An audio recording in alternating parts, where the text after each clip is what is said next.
다음 달 운, 즉 6월달 운을 미리 한번 쳐보도록 하겠습니다.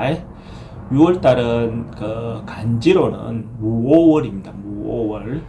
그러니까 5월쯤 되면 한 해가 어느 정도 구체화되고 올해가 이루어질 수 있는 일어날 수 있는 어떤 현상들이 어느 정도 윤곽이 드러나는 시기가 5월입니다. 근데 5월에 각 해마다 오 위에 있는 글자가 어떤 글자가 오느냐에 따라서 그 월의 어떤 특성이라든지 이런 것이 그 정관에 떠 있는 글자의 특성대로 그 5월에 드러난다라고 봐도 되죠. 그러니까 뭐 무오월이라는 것은 무라는 글자가 그 해에 가장 중심적으로 드러난, 그러니까 구체화된 시기로 보는 거죠. 그 말은 무라는 글자는 뭔가 커지고 그 어떤 현상이 드러난다, 표가 난다, 무성해졌다, 뭐 이런 어떤 부분의 요소가 있다라고 볼 수 있고, 오라는 글자는 인호술 운동의 화운동의 어떤 절정이다 말이야. 그러니까 가장 뭔가 결과로서 확실히 조짐이 어느 정도 구체화되는 시기다라고 하는 것이 무오월이라고 볼 수가 있고, 절기로 따지면 망종과 하지가 있는 달이죠. 그죠? 망종이라는 것은 이제 그 해에 심어야 될 것이 이때까지, 이 시기까지 다 심어야 된다. 그죠?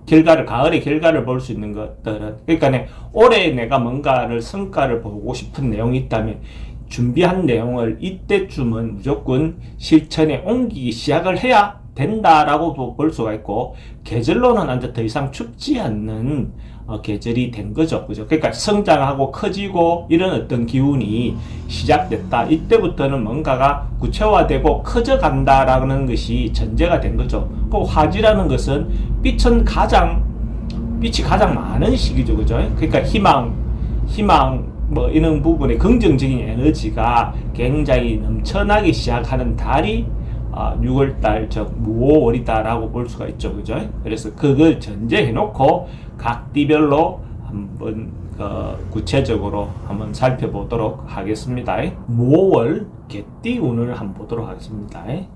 무오월 개띠 운은 점을 쳐보니까 주역 점사로는 풍택중부라는 점사가 나왔어요. 풍택중부라는 점사는 기본적으로 연못에 그죠, 바람이 분다, 그죠, 바람이 잘 인다, 이런 말은 조금 뭐 이게 폭풍우 이 개념보다는 연못이 정화가 된다, 깨끗해진다, 뭐 이런 어떤 부분으로 볼 수가 있어요. 그래서 중부라는 그런 의미가 믿음, 신뢰, 성실 뭐 이런 겁니다. 그래서 주변으로부터 협력을 얻을 수 있고 서로가 신뢰를 얻을 수 있는 어떤 그런 상으로 봅니다. 그러니까 자기가 가지고 있는 마음을 진정성 있게 뭔가 표현하면 그것이 의사전달이 잘 되는 어떤 그런 상으로 볼 수 있어요. 그래서 주변에 이제 경험이 많은 사람들, 현명한 사람들의 어떤 말을 좀 조언을 잘 들으면 대체적으로 긍정적인 어떤 성과가 있는 시기로 봅니다. 이런 경우에 실제로 자기가 뭐 연애라든지 프로포즈라든지 뭐 이런 것들에 대해서 이렇게 하셔도 좋은 결과가 있다라고 보는 겁니다. 그래서 선보는 행위, 그죠? 소개팅, 뭐 이런 모임을 갖는 것들도 이 시기에 대체로 좀 좋은 시기로 판단할 수 있습니다. 사업하는 사람들은 자기가 가지고 있는 재능, 뭐 어쨌든 그 자기 마음들을 인정받아서 발전할 수 있는 어떤 그런 시기가 됩니다. 근데 이제 이게 자기를 너무 과신해서 과하게 이렇게 하다 보면 오히려 그것이 낭패로 올 수 있는 겁니다. 그래서 자기 능력을 잘 측정하셔가지고 그 범주를 한계를 잘 이해하는 것도 하나의 방법이겠죠. 충분히 괜찮은 운이다라고 볼 수 있어요. 돈의 흐름은 자기 기대하는 바대로 얻어지는 모양은 아닙니다. 그냥 실제로 뭔가 될 것처럼 잘 되는 것처럼 보이지만 돈의 흐름은 조금 기대하는 부분보다는 좀 부족하다라고 생각하셔도 좋습니다. 희망하고 소망하는 것들은 자기가 성실하게 뭔가가 노력하고 하다 보면 그 결과는 원하는 바대로 충분히 성공할 수 있는 어떤 그런 운으로 볼 수 있습니다. 취중생들, 취업을 원하는 사람들 이런 경우에는 뭐 이것도 운이 괜찮은 편으로 볼 수 있습니다. 자기가 똑바로 자기가 가지고 있는 부분을 잘 찾아서 그죠? 이렇게 지원하면 충분히 좋은 결과를 얻을 수 있는 어떤 시기로 볼 수 있습니다. 연애, 특히 연애 같은 경우에 대체로 좋은 인연을 만날 수 있는 시기고, 자기 어떤 의사 전달, 자기의 어떤 마음이 잘 전달되는 믿음을 줄 수 있는 어떤 그런 시기로 보는 겁니다. 그래서 이런 시기에 뭐 선이 들어오거나 누가 소개해 준다든지 이렇게 하면 좀 적극적으로 행동하실 필요가 있습니다. 부동산 매매는 기본적으로 뭐 사든지 팔든지 대체로 다 좋은 시기로 보실 수 있습니다. 그러니까 믿음이 있으니까 실제로는 뭐 기본적으로 좋은 시기라고 판단해도 되겠죠. 이사는 뭐 해도 되고 안 해도 되고 특별히 뭐 꼭 가야 된다 안 가야 된다 이런 것은 아닙니다. 상황에 따라서 가셔야 되면 가시고 안 가시면 안 가실 수 있으면 안 가셔도 됩니다. 건강은 뭐 크게 걱정하거나 뭐 그렇게 할 거는 없어 보입니다. 그러니까 자기가 원래 하던 대로 자기 관리를 열심히 하시면 큰 문제는 없어 보입니다.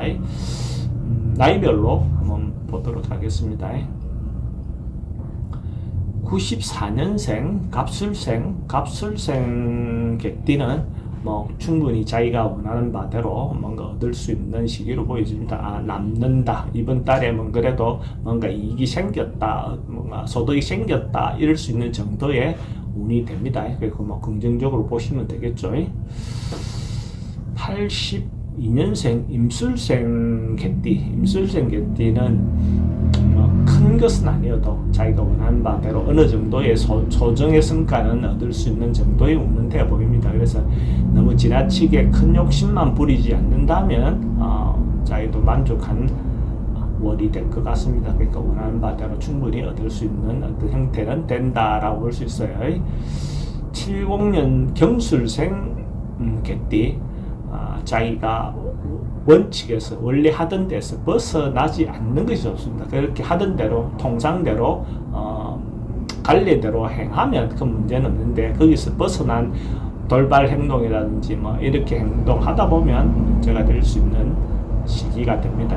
특히 원칙대로 틀 안에서 움직이시기 바랍니다. 58년 무술생 개띠는 자기가 생각지도 못했던 뭔가 경비 지출이라든지 뭔가 비용이 발생할 수 있는 어떤 부분이 있어 보입니다. 특히 뭐 건강이라든지 어떤 그런 걸로 인해서 돈의 지출이 발생할 수 있으니까 그런 부분에 대해서 특히 좀 미리 건강도 좀 체크해 보실 필요가 있어 보입니다. 46년생 병술생은 어째 보면 어느 정도 나이가 들고 이런 부분이 있어서 그런지 주변으로부터 좀 소통이 잘 안 돼서 단절될 위험이 좀 있어 보입니다. 그래서 이런 경우에 자기가 미리 좀 나서서 상대에 대해서 배려하고 미리 마음의 문을 좀 열어서 사람들하고 단절되지 않도록 이렇게 노력하실 필요가 있어 보입니다.